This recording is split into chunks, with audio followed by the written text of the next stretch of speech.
Der Komparativ als Adjektiv. The German comparative is fairly simple. All you got to do is to put an ER at the end of the adjective. One example, the adjective young, jung.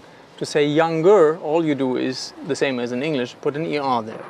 Unlike in English, we never use more. For example, if you want to say someone is more intelligent, in German you would say intelligenter.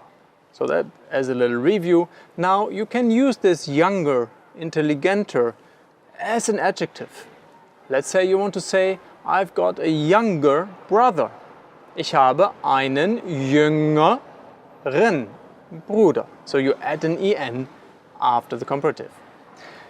And the en underlies the standard adjective declension. So if you don't know what ending to use at the end of an adjective, please refer to your A1 to B1 materials or my everyday German course, in which I make that very clear from the very beginning.